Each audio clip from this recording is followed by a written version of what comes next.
Hello বন্ধুরা, আবারও চলে এসেছি একটা নতুন ভিডিও নিয়ে। দেখো, প্রথমেই আমি একটা মিক্সিং জারে ছোট ছোট টুকরো করে রাখা বোনলেস চিকেন, আদার টুকরো, রসুন, কাঁচা লঙ্কা, পেঁয়াজ আর সয়া সস, গোলমরিচ গুঁড়ো, গোটা চাইলে আপনারা গোটাও ইউজ করতে পারেন, লঙ্কার গুঁড়ো, নুন সব একসাথে একটা মিক্সিতে একটা পেস্ট তৈরি করে নেব।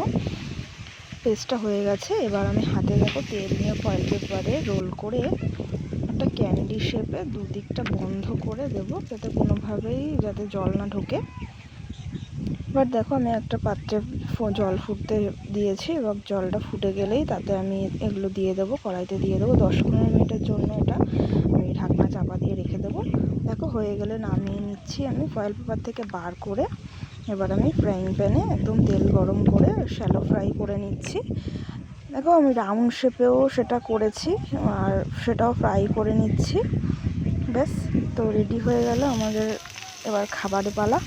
ভিডিওটা ভালো লাগলে অবশ্যই লাইক, কমেন্ট, শেয়ার করো। আর আমার পেজটা অবশ্যই ফলো করে রেখো নতুন নতুন ভিডিও পাওয়ার জন্য। Thank you, tata.